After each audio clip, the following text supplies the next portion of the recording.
नमस्कार दोस्तों, मैं हूं दीपक चौरसिया और मेरे इस सोशल मीडिया के मंच पर आपका स्वागत है। आपको पता है, 5 राज्यों के विधानसभा चुनाव समाप्त हो चुके हैं। पोलिंग की प्रक्रिया समाप्त हो चुकी है। सभी राज्यों में वोटिंग हो चुकी है। लेकिन इन 5 राज्यों में सत्ता कौन संभालने जा रहा है, इसका फैसला जो है वो 4 मई को आएगा। 4 मई को आप मेरे साथ दिन भर लाइव टाइम्स पर जुड़े रह सकते हैं। यहां से मैं सटीक आकलन पेश करूंगा और साथ ही साथ आपको ये बताऊंगा कौन जीत रहा है, कौन हार रहा है। लेकिन इससे पहले एग्जिट पोल के कई आकलन मैंने बताए हैं। मैंने आपको बताया कि पश्चिम बंगाल में किस तरीके से भारतीय जनता पार्टी आगे निकलती हुई दिखाई दे रही है और दीदी इस बार चौका लगाने से वंचित रह जाएंगी। आज मैं आपको बताने वाला हूं वो कौन कौन से बड़े कारण हैं जिनके चलते ममता बनर्जी अगर चूकती है तो इस बार वो जो है सत्ता से बाहर हो सकती है। भारतीय जनता पार्टी की रणनीति के अंदर झांकेंगे। 15 साल में ममता बनर्जी का पर्सोना पश्चिम बंगाल के लिए कैसे बदला, इसको समझेंगे। और साथ ही साथ मैं आपको बताऊंगा जिस आकलन का आप लोग हमेशा इंतजार करते हैं, फलौदी सट्टा बाजार के बारे में। फरोजी सट्टा बाजार जो है वो सबसे एक्यूरेट प्रिडिक्शन करने के लिए जाना जाता है। और अगर फलौदी के सट्टा बाजार की बात करी जाए तो फलौदी सट्टा बाजार भी इस बार भारतीय जनता पार्टी की सरकार बनाते हुए दिखाई दे रहा है पश्चिम बंगाल के अंदर। असम में भी बीजेपी की सरकार रह रही है उसके मुताबिक, केरल के अंदर उसके मुताबिक, फलौदी सट्टा बाजार के अनुमानों के मुताबिक जो है यूडीएफ यानी कांग्रेस गठबंधन की सरकार आ रही है। वहीं तमिलनाडु में एक बार फिर डीएमके आ रही है। हालांकि एक एग्जिट पोल है एक्सिस माई इंडिया का, जो सुपरस्टार थेलापति विजय है उनको बम्पर बहुमत दे रहा है। उनको 120 सीटों के आसपास दे रहा है, 234 सीटों के अंदर। तो अगर ऐसा होता है तो सुपरस्टार से राजनेता बना हुआ एक शख्स और एक बार फिर तमिलनाडु की गद्दी में आएगा, तमिलनाडु की गद्दी पर बैठेगा। अब सबसे बड़ा सवाल यह खड़ा होता है कि फलौदी के सट्टा बाजार का आकलन किस तरीके से होता है। मैं आपको कौन कौन से फैक्टर्स बताने वाला हूं ममता बनर्जी के बारे में और बाकी राज्यों को के बारे में मेरा क्या आकलन है। इन्हीं तमाम चीजों को जानने के लिए मेरे हम चलते हैं। मेरे साथ हमेशा की तरह मेरे सहयोगी ओम प्रकाश नारायण जुड़े हुए हैं। ओम प्रकाश, दीदी आई या दीदी गई? फलौदी की माने तो दीदी गई। फलौदी ने इसमें वाकई चौंकाने वाले अपने किया है कि पिछले चुनाव में टीएमसी ने कमाल किया था। फलौदी टीएमसी के साथ खड़ा था, जबकि कई सर्वेज में बीजेपी को आगे दिखाया गया था दीपक जी। और कई सर्वेज में बीजेपी की सरकार बनती दिख रही थी। 21 की बात कर 21 की बात कर रहा हूं मैं। और टीएमसी कम सर्वे में ही सिर्फ सरकार बना रही थी। इस बार भी मोर और लेस वही सीन है। ज्यादातर सर्वे टीएमसी को हारते हुआ दिखा रहे हैं और बीजेपी को आगे बढ़ता दिखा रहे हैं। अब सबकी नजर फलौदी सट्टा बाजार पे थी कि फलौदी का आकलन मोर और लेस ठीक माना जाता है। हालांकि कई बार फलौदी भी गड़बड़ कर चुका है, कई बार उसकी गड़बड़ियां सामने आ चुकी है। लेकिन इस बार फलौदी भी बहुत सोच सोच के, बहुत संभल संभल के कदम रख रहा था दीपक जी। ये वजह है कि फलौदी ने ओवरऑल डाटा कल रिलीज किया। ओवरऑल जो प्रेडिक्शन है उसने कल रिलीज किए और बिल्कुल पब्लिक कर दिया। उसमें कह रहा है फलौदी कि साहब बीजेपी 130 सीट तक जा सकती है, फलौदी कह रहा है।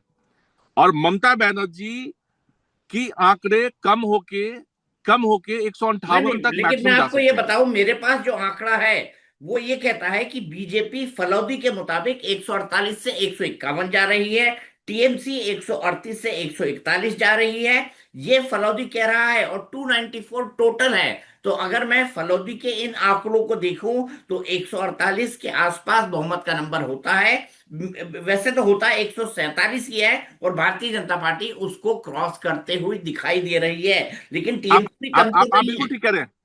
आप बिल्कुल ठीक कह रहे हैं। मैं बात कर रहा हूँ फलौदी की, मैं कंप्लीट नहीं कर पाया।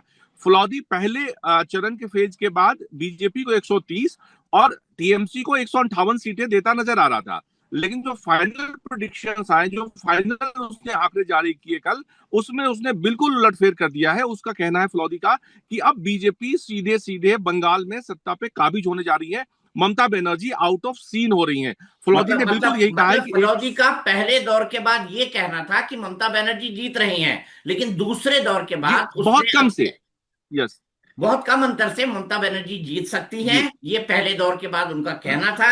लेकिन दूसरे दौर के बाद हाँ, फलौदी ने अपने पूरे अनुमान को बदल दिया है, और फलौदी ये कह रहा हम्म, है कि भाई अब जो है जो है ममता बनर्जी की जीतने की संभावना नहीं है, और भारतीय जनता पार्टी की सरकार बन रही है। और आपने मुझे बताया पिछली बार बिल्कुल फलौदी ने क्या कहा था, पिछली बार भी फलौदी ने कहा था ममता बनर्जी की सरकार बनेगी, जबकि कई सारे एग्जिट पोल कह रहे थे कि बीजेपी सत्ता में आने वाली है।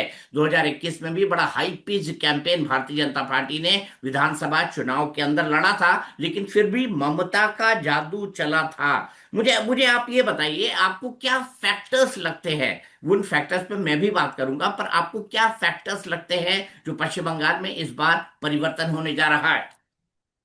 दीपक जी, जो सबसे बड़ी बात है कि आम वोटर्स का आगे आना। आम वोटर्स बिना डर के, बिना भय के, बिना किसी संकोच के बाहर आए हैं।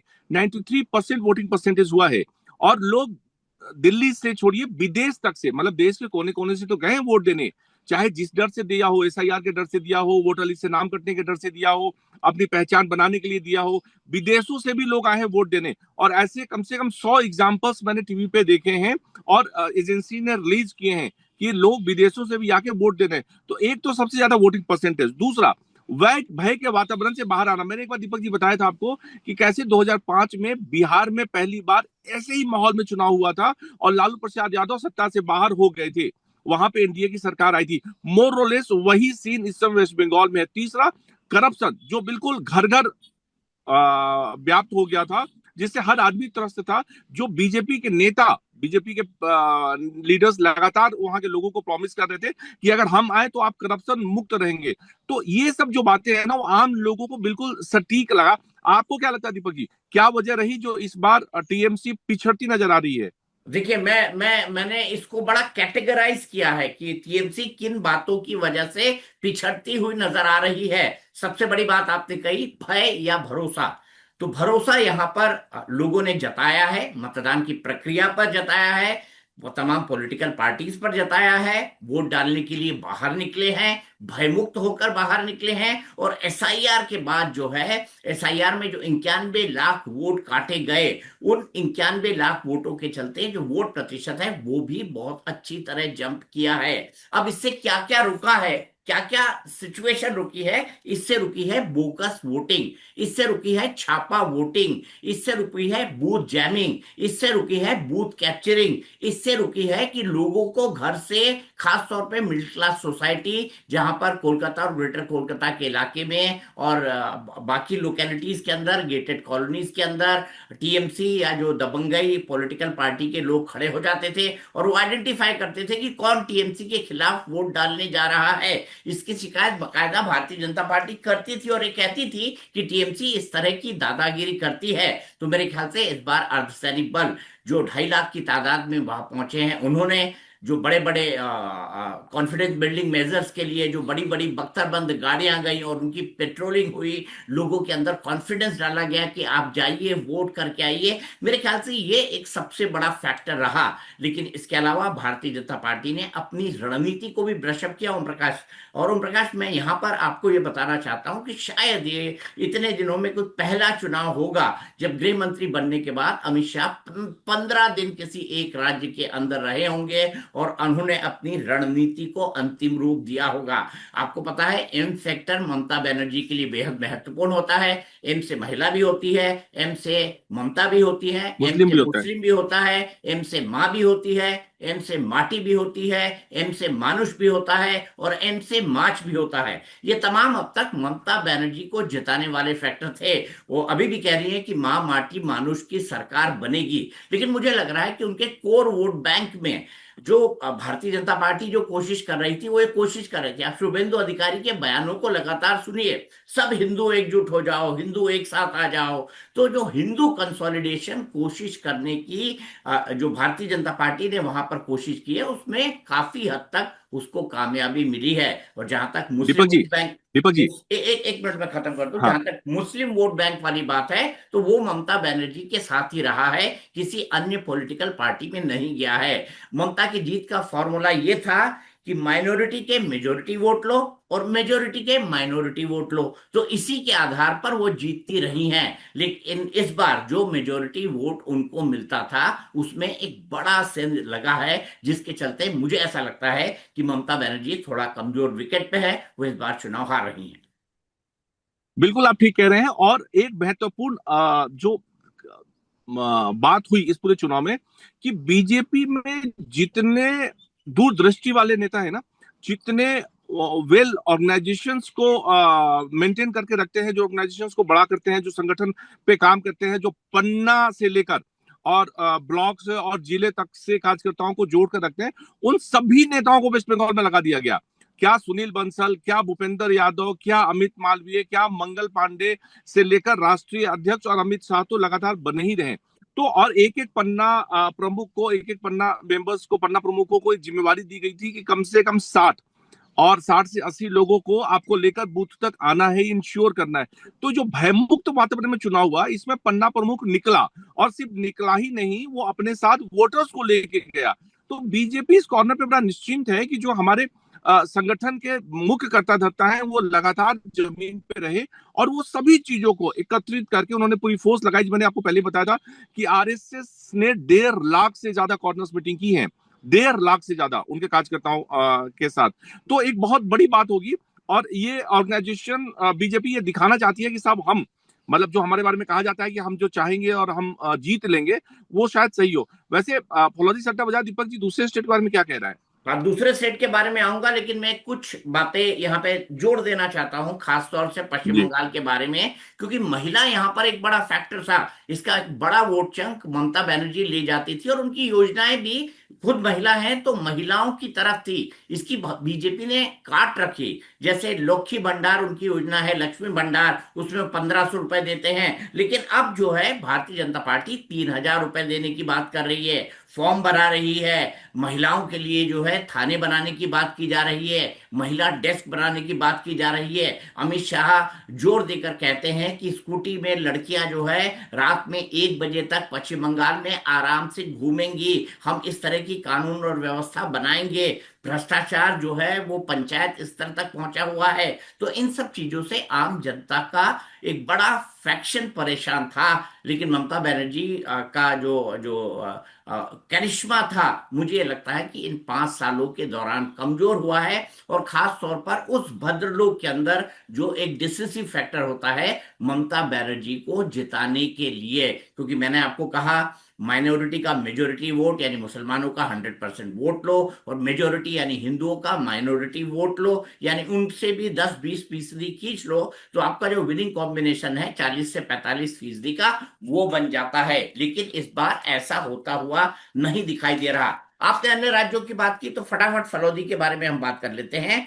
फलौदी सट्टा बाजार जो है असम में आसानी से भारतीय जनता पार्टी की सरकार बनवा रहा है। वहां पर हिमंता विश्व शर्मा फिर से मुख्यमंत्री बनेंगे।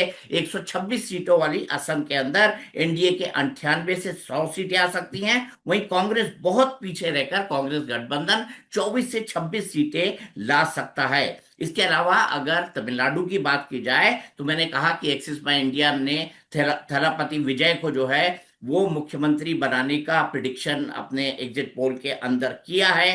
लेकिन फरोजी सट्टा बाजार यहां पे भी कह रहा है कि डीएमके जो है, डीएमके यहां पर आसानी से सरकार बना रही है, और उसे 136 से 139 सीटें मिल रही हैं। अगली बड़ा राज्य जो है वो केरल है। यहाँ पर कुल 140 सीटें हैं, 121 का मैजिक फिगर है। यहाँ पर यूडीएफ यानी कांग्रेस का जो गठबंधन है वो आसानी से सरकार बना रहा है, 78 से 80 सीटें आ रही हैं। वहीं जो लेफ्ट का फ्रंट है उसको 60 से 62 सीटें आ रही हैं। तो ये तमाम चीजें फलौदी सट्टा बाजार दिखा रहा है। लेकिन चलते चलते ओम प्रकाश, मैं यही कहना चाहूंगा कि हमने सभी बताया, हमने ये बताया कि किस तरह से वेस्ट बंगाल में ज्यादातर जो है पोल्स 8 में से 6, अभी तक मैंने जो आंकड़े देखे हैं वो भारतीय जनता पार्टी की जीत दिखा रहे हैं। फलोदी सट्टा बाजार भी जीत दिखा रहा है। तो हमारा इसके ऊपर विश्लेषण जारी रहेगा। कल हम कोशिश करेंगे कुछ और चुनाव विश्लेषकों से बात करके पश्चिम बंगाल को और समझने की कोशिश करेंगे। आज के हमारे इस वीडियो में इतना ही। आपको पता है अगली 2 रातें बेहद कयामत की रात होने वाली है। आपने देखा एक बड़ा हाई वोल्टेज ड्रामा कल भी नेताजी इंडोर स्टेडियम के अंदर हुआ, जब ममता बनर्जी स्ट्रांग रूम के अंदर जहां पर ईवीएम्स रखी थी वहां पहुंच गई। ऐसा चलता रहेगा क्योंकि पश्चिम बंगाल में जो चुनाव है वो बड़ा हाईली पिच्ड पॉलिटिकल चुनाव है, हाईली पिच्ड पॉलिटिकल नैरेटिव है। तो पश्चिम बंगाल और इन चारों राज्यों के बारे में हमारी इसी तरह की अपडेट जारी रहेगी। आपको हमारा वीडियो कैसा लगा प्लीज हमें कमेंट बॉक्स में लिखकर बताइएगा। हमें अधिक से अधिक शेयर करें, लाइक करें और सब्सक्राइब भी करें।